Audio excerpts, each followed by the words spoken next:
Are you happy to be in church today? Yes. The Bible says in the presence of God is fullness of joy, and at his right hand is pleasure forevermore. I want you to make a joyful noise unto the Lord. Hallelujah. Yeah. Amen. Amen. First of all, I want to thank Pastor for giving me such an opportunity to share the word of God in the house of God. Thank you so much for this great privilege. Whatever you are going to be hearing today is not strange, because it is what you have been hearing repeatedly in the house. Amen. Amen. And first of all, our book, The Grace, Holiness, Replaced, as you all know, is a book that is written by our pastor, and this book is a blessing to this generation, I tell you. So it is important to read this book and understand what the grace of God is all about, because this house is filled with the grace of God, and we are taking this message of grace to the end of the earth. Amen. Praise God. Okay, so I am going to talk about what I call faith in the promise. Amen. Faith in the promise. Hallelujah. All of us have a need to rid ourselves of the vestiges of our past. Praise God. It's like Pastor looked into my notes when he was teaching in the Sunday school today, when he was talking about deleting all the germs that has been deposited in our minds from when we were little kids. Hallelujah. Every human being that ever comes to the Lord has a challenge of psychologically ridding themselves of the guilt of yesterday. Every human being that ever comes to the Lord, amen, has a challenge of psychologically ridding themselves of the vestiges or the guilt of yesterday. And this is not an easy thing to do, because oftentimes we have been raised and manipulated by guilt and actually controlled in many instances by guilt. Believe it or not, the church, which should be a place which helps to eliminate guilt, oftentimes uses guilt as a tool to control its members and its constituents. It's not something that is done intentionally. It just happens because most of us associate a certain amount of behavior with being in the house of God. Hallelujah. We associate a certain amount of behavior with being in the house of God. So if you don't act a certain way, you are not born again. Glory to God. Hallelujah. And because this behavior is not measured up to, we are oftentimes controlled by guilt that is manipulated to cause us to behave a certain way. Praise the Lord. Hallelujah. This is what I just said. We are often manipulated because this life or the behavior we think we should have when we are in the house of God is not measured up to, then we are manipulated by this same guilt to behave a certain way. Like Pastor was describing here in the morning, he said, a popular preacher said, he brought two people that are dressed in two different ways and says that this one is going to go to heaven and this one is going to go to hell. Praise God. Now we are judging people by their appearances. And we have forgotten what the scripture says. That man looks at the countenance, but God looks at the heart. Praise God. And in many cases, we are held captive because we are not able to rid ourselves of the guilt of our past. Praise God. We are held captive because we are not able to rid ourselves of the guilt of yesterday. Praise Jesus. Hallelujah. Amen. So you have to understand that Jesus came to take away your past. Let's go to the book of Philippians chapter 3, verse 13. Philippians chapter 3.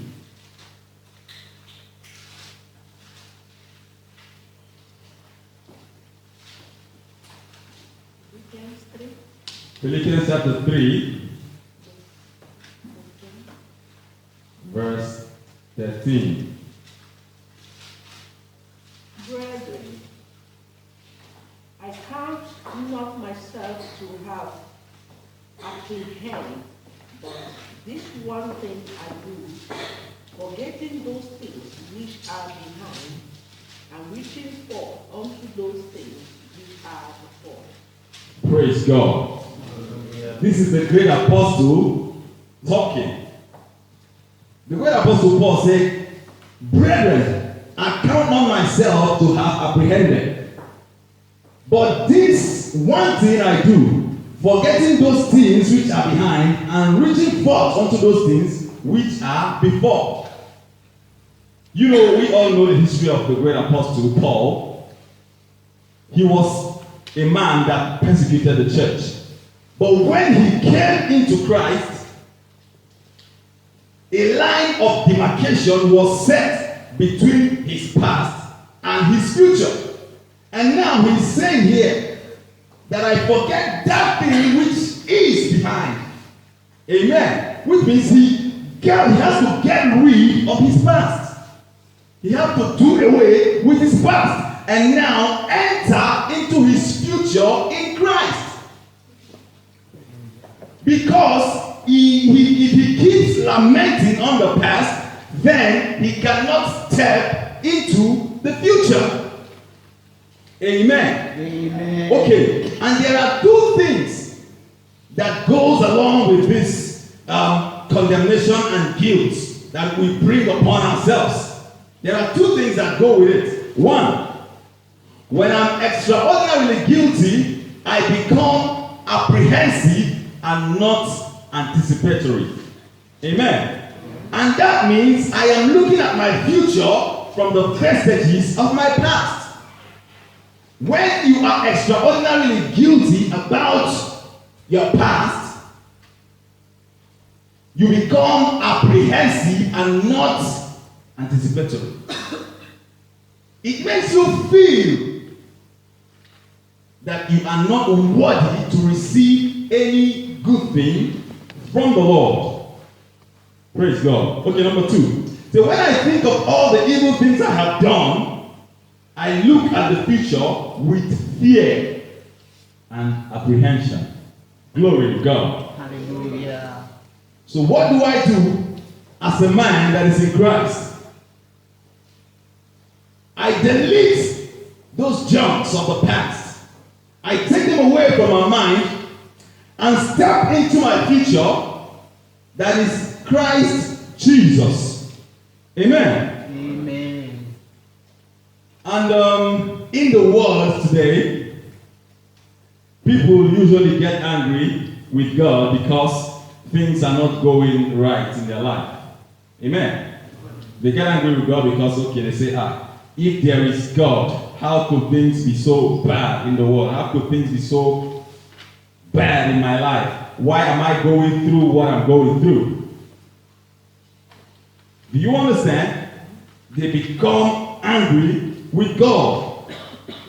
But normally, if not for Jesus Christ, we deserve nothing from God. Now, let's analyze it this way. Man that has no Christ deserves death. Yeah? And if you are blessed in spite of yourself, you don't complain. You don't complain that there could not be a God. But if you get what you deserve, you begin to complain. Praise God. Now I have gotten what I deserve. I complain. Praise God. So, for us to be blessed, we have to be in God's plan, and God's plan is in Christ Jesus. Amen. And because I have rid myself of the vestiges and the guilt of my past, I expect to be blessed and not to be destroyed. Praise the Lord. Hallelujah. And this is the power of the gospel. This is the power of the gospel. The power of the gospel is it erases the past and presents you the future. Amen. It erases the past and presents the future. Glory to God. It guarantees the future in spite of your past. 2 Corinthians chapter 5 verse 17 is the guarantee of your future in spite of the past. Amen. The Bible says in the book of 2 Corinthians chapter 5 verse 17, it says, therefore, if, conditional, any man be in Christ, he is. Amen. He shall not be, he is. It's an instant transformation. Amen. He is a new creation. It says, all things have passed away. Behold, now see, all things are become new. Praise God. So if you are in Christ, you have become a brand new man, created out of nothing. Hallelujah. There is a resurrection of the dead kingdom and the righteousness of God that is in that man. Because you are not created with hand, you are not molded with hand. You are created out of the Spirit of God with the righteousness that is in Christ. Praise the Lord. Hallelujah. So once you are in Christ, you should have this mentality of a champion. That your past has no power in your future. Because your future is in Christ. Hallelujah. Praise the Lord. The significance of the Old and the New Testaments are distinguished by the events called Calvary. Hallelujah. Praise the Lord. When Jesus appeared, he puts a line of demarcation between what went before and what comes after. Do you understand that? Jesus, when he appeared, he puts a line of demarcation between the Old Testament and the law and the ordinances and what is coming after, which is the new life which we have in Christ. Amen. Amen. Now, okay, let's go to the book of Ephesians, chapter 2, verse 15. So, Jesus is your line of demarcation in the new life. So, the old law has no power, has no effect over you anymore. You have met, your future has met the demarcation in Christ. So, you cannot go back to anything, you can only go what? Forward. Praise God. Can somebody shout hallelujah? Hallelujah. Somebody shout hallelujah. Hallelujah. Okay. The book of Ephesians chapter 2, verse 15 reads, it says, Having abolished this flesh, the enmity even the law of condemnation contained in the ordinances, for to make in content himself a twins, one new man, so making peace. Praise God. Hallelujah. When Pastor quoted the scripture during the Bible's class, I was jumping in my spirit. I said, God, thank you because I am walking in line with the Spirit. Amen. Amen. Praise Jesus. He said, having abolished in his flesh the enmity, even the law of commandments contained in ordinances, for to make himself of twain one new man, so making peace. You see the line of demarcation that I was talking about? Jesus Christ is the one standing in the gap between the law and the new life. Praise God. So now, in fact, let me say this. Jesus Christ became the embodiment of the law. Do you understand? He became the embodiment of the law, and when Jesus Christ died, the law died with him. And when he resurrected with a new life. Amen. Hallelujah. Which is the life we have right now. Praise God. Somebody say, my past cannot hold me down. My past cannot hold me down. Sin cannot hold me down. Sin cannot hold me down. I'm a new man in Christ. New man in Christ. Hallelujah. So I've got to understand that I can't take to the cross my attitude of yesterday and I have the right disposition for tomorrow. Which means you cannot carry the baggage of the past through the cross. Because it has already met the line of demarcation in Christ. Amen? Amen. Okay, I have to release the failures of yesterday and the apprehension of fear and open up myself to the possibilities of tomorrow, like my life began with Jesus. Hallelujah. Praise God. You have to understand the significance of salvation by faith. What it does now is he moves me from the weakness of my own attitude and takes me actually outside of time and space and gives me a sure salvation. He gives me a sure salvation because I am not saved in time. I am saved from eternity. Do you understand? I've been saved from eternity. This is a plan that was orchestrated by God from the foundation of the world. So you have to understand that you are not of this world. You are not of this world. The book of Ephesians chapter 1. Let's read the book of Ephesians chapter 1 so that you can understand that you are in the hands of God and there is nothing on earth that can change that. Praise God. Hallelujah. Okay, I'll quickly read the book of Ephesians chapter 1. And I'll go from verse 2. He said, grace. Chapter 1, yes, verse 2. He said, grace be to you and peace from God our Father and from the Lord Jesus Christ. And from the Lord Jesus Christ. Blessed be God and Father of our Lord Jesus Christ, who has blessed us with all spiritual blessings in heavenly places in Christ. Notice that. All spiritual blessings in heavenly places in Christ. According to as he has chosen us before him, according to as he has chosen us in him before the foundation of the world, that we should be holy and without blame before him in love, having predestinated us unto the adoption of children by Jesus Christ himself, according to the good pleasure of his will. Praise God. Which means we have been chosen. Which means we are living a life that was predestined even before we came to the world.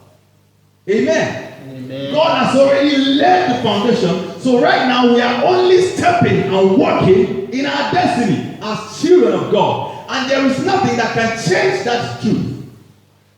Praise God. Hallelujah. So, and you can see now that it is not according to your own righteousness, but according to the righteousness of the Son of God, who became the embodiment of the law and died, and the Lord died, he resurrected and gave us a new life.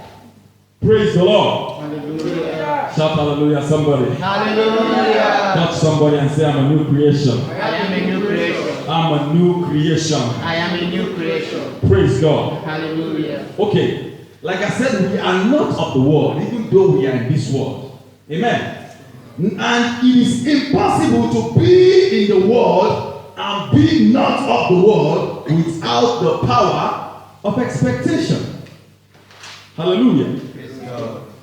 I can be surrounded by negative circumstances, but because I am in Christ Jesus, when the world is looking for 2000 and doom, I am looking for 2000 without limits.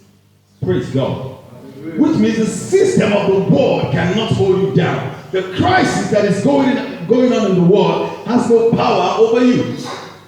Do you understand? So you are looking for 2000 without limits. Can somebody open to the book of Isaiah chapter 60 verse 2? Okay? And this has nothing to do with your past. It has absolutely nothing to do with your past, because your past has met that line of demarcation in Christ. So it has no power over you. So you have to stand up on your feet and say, I have no past. My past was a lie. Amen. Amen. So I have no what? Past. Because my past has met that line of demarcation. So my past cannot step into the future with me. Glory to God. Hallelujah. Are you in the book of Isaiah? Isaiah 62. Isaiah chapter 60 verse 2. For behold, the darkness shall cover the earth, Mm-hmm. and gross darkness the people. Yes. But the Lord shall rise upon thee, Hallelujah. and his glory shall be seen upon thee. Amen. He said, darkness shall cover the earth, and gross darkness, which means heavy, thick darkness, not just an ordinary darkness. He said, but the Lord, the light of God shall shine over you. The glory of God shall be seen in your life. Say, my life is a shining light. My life is a shining light. I'm a shining light. I am a shining light. Say, kings are coming to my rising, Kings are coming to my rising. and the Gentiles are coming to the brightness of my light. Gentiles are coming to the brightness of my light. Praise God. Hallelujah. Amen. Okay. See, therefore, those of us who are not limited to this world can be in the world and be not of this world, because we are in Christ and have what? Deleted the vestiges of our past. Because now we have knowledge that our past cannot step into our future with us, because our past doesn't exist. We are brand new creatures in Christ, and this is the grace of God. Hallelujah. Amen. This is the grace of God. He said we have to understand this, because many times our lives have been held captive and restricted. Praise God.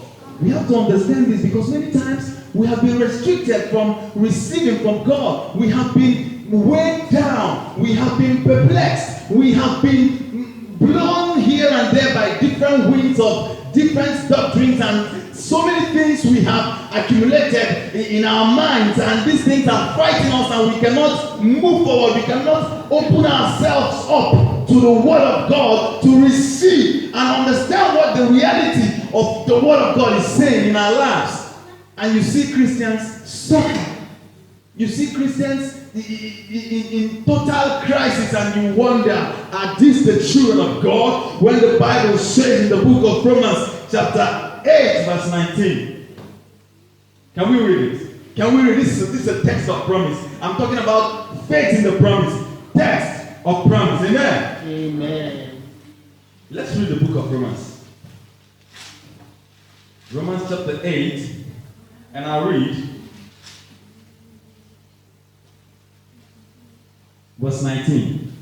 He says, For the earnest expectation of the Creator waited for the manifestation of the sons of God. Praise the Lord.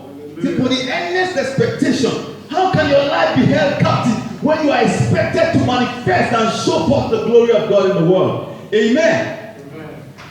So we have to get rid of this old mentality and hold on to the promise of God.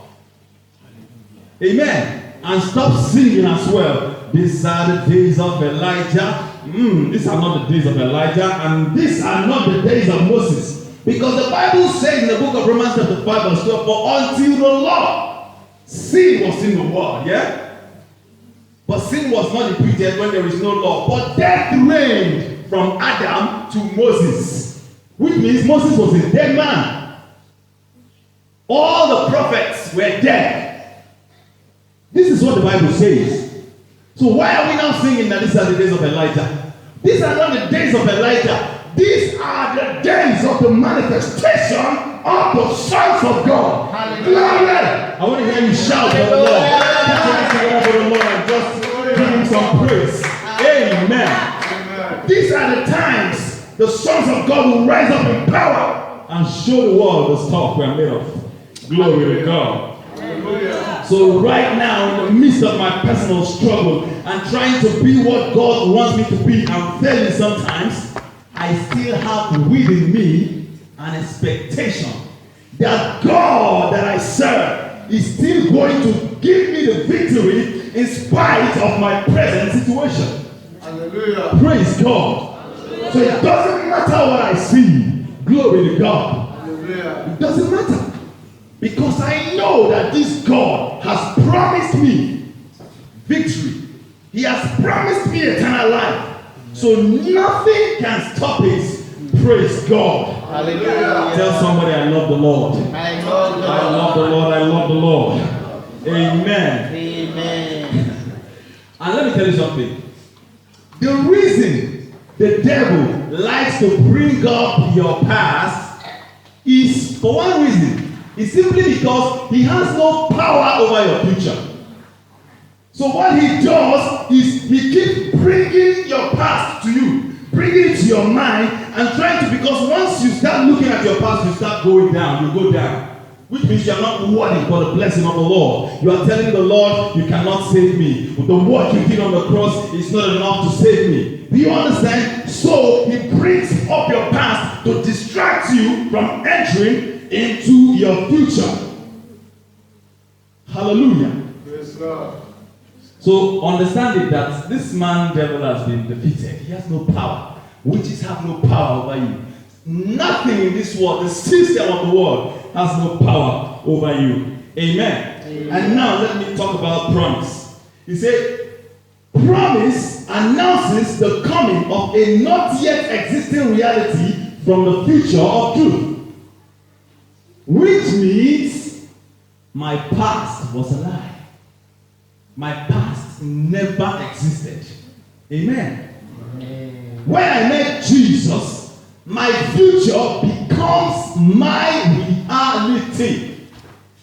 Hallelujah. Can I hear the sons of God in this house? Amen. Can you shout unto the Lord? Hallelujah. Praise God. Hallelujah. Which means there is nothing I can go back to. I can only go forward. Hallelujah. Amen. Amen. So the things that I have done and the things that are failing, don't bring them up, for they are under the blood. Amen. That's what the Bible says in the book of Romans chapter 8 verse 1. It says, there is therefore now no condemnation to them that are in Christ Jesus. Hallelujah. You read verse 2, it says, for the Spirit, for the law, the Spirit of life in Christ Jesus has made me free from the law of sin and death. My brother, you are free. My sister, you are free. Demons and devils and witches and wizards has no power over your life. Infirmity has no power over your life. So you have to walk in this newness of knowledge and know that I am a son of God. And God has promised me divine health, eternal life, prosperity. Therefore, I am waiting for the promise. Hallelujah. Amen. Glory to God. Hallelujah. Hallelujah. If you read the book of Ephesians chapter 1 verse 7, it says we have forgiveness through his blood. It is the blood. It is because of the blood that you are forgiven. It was the ultimate sacrifice for sin. And when we talk about sin, we often misunderstand the concept of sin. Sin is not your action. Amen. Amen.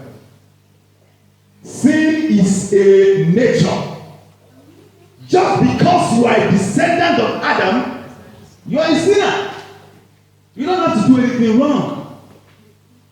You don't have to do, okay, sins now. Bible says we have what we call in Bible, we have sin and we have sins. Yeah? Sins are now actions. But if you look at the scripture in that book of Romans chapter 5, you find that he said that from many offenses unto justification of life. Do you understand? We have been forgiven all the sins. The blood has covered all this. And now we are presented as righteous by our high priest, which is Christ Jesus. We are presented to God Hallelujah. as righteous and holy people. So God is not seeing you. God is seeing the righteousness of Christ in you. Praise God. So when you came to Christ, his righteousness was deposited in you. Hallelujah. And you became the righteousness of God in Christ Jesus. So stop living in fear. Stop living in condemnation. Stop living in guiltiness. And stop carrying the baggage of your past into the future. And accept your future that is Christ. The reality of your future is Christ Jesus. Just accept it and move on with your life. Just like the Apostle Paul did. Glory to God. Hallelujah. Amen. So I don't need to come to church and you start bombarding me with my past. Oh, I'm suffering because of my sins. I am doing this and this is happening to me because of such action that I performed some time ago, or because of an action that has taken place in my life. You don't need to tell me that. What I need right now is for someone to show me by revelatory experience, not where I'm coming from, but where I am going.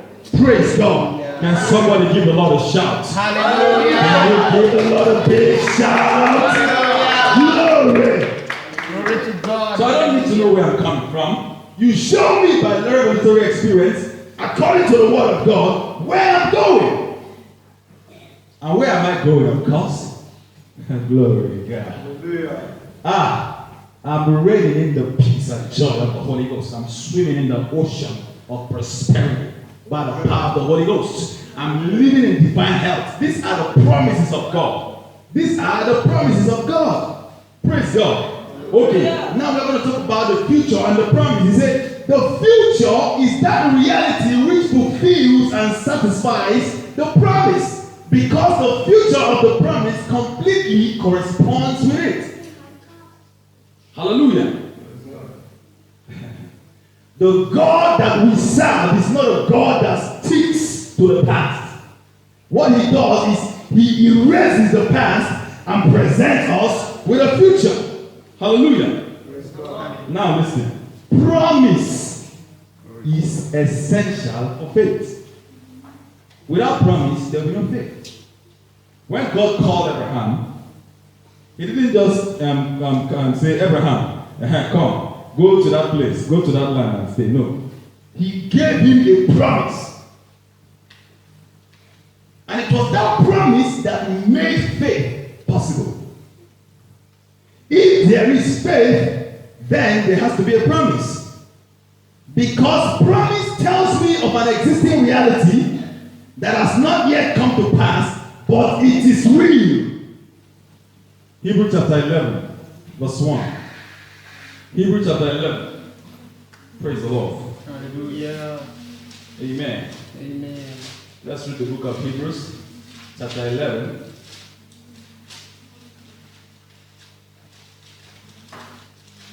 Hebrews. Glory to God. Hallelujah. Tell somebody I'm a new creation.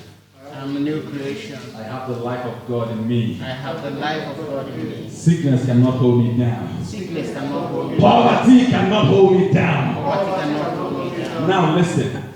Hebrews chapter 11 verse 1 says, now faith is the substance of things hoped for, the evidence of things not seen. Yeah? Praise the Lord. Hallelujah. Praise God. It is the evidence of things hoped for, which means there is something that is real, 100% real, that you are waiting for. Even though you have not received it, you have not seen it yet, but you have received it already. Praise God. We have eternal life, but we are still walking in the flesh. But we are sure we have eternal life. And this life we have destroys sickness. It destroys all sort of infirmities. It makes us more than conquerors in the world. Praise God. Now listen, we are treating promise now. We say it is a promise that is the ground of the hope which carries faith through the trials of what looks like my God's forsaken present situation. Amen? Amen. Promise is the ground of the hope which carries faith through the trial of what seems like nothing is working for me now. Oh my God, things are hard, but you are not shaking because the promise of God keeps you going. Amen. The promise of God keeps you going. Hallelujah. So what do? I am not walking by what I am going through, but I am walking by what I have been promised. Praise the Lord. Hallelujah. Glory to God. Hallelujah. 2 Corinthians chapter 5 verse 7 says, we walk by faith and not by sight. Amen. But if there is no promise, then the just are walking by sight and not by faith. But we are walking by faith and not by sight because of the promise that the Lord has given unto us. We walk by faith in the promise of God. Praise the Lord. Hallelujah. Glory to Jesus. Okay, can we read the book of Hebrews, chapter 10, verse 38, because we are running up right now. We are running out of time. Amen. Amen. Hebrews chapter 10, verse 38. I'll read. He says, now the just shall live by faith. But if any man draw back, my soul shall not have pleasure in him. The just shall live by faith. Well, faith. Let me tell you something. Because we'll still come back to treat this faith in the promise. We've not even come half. Amen. But we're going to stop here because of time. But let me tell you something before I drop the mic. The channel through which the inheritance is given is by faith in the promise of God. And that channel becomes the source of the transaction. And by grace, grace, the inheritance is given to us through faith. So understand this. It is not of works, but of faith. So he who looks back, my soul shall not have pleasure in him. Which means you don't trust in the promise of God. But faith, promise made faith possible. You have to understand that you have to trust in the promise of God to enter into that inheritance. The inheritance is by faith and not by law. Praise God Almighty. Hallelujah. Praise Hallelujah. the Lord. Put your hands together for the Lord Jesus. Hallelujah.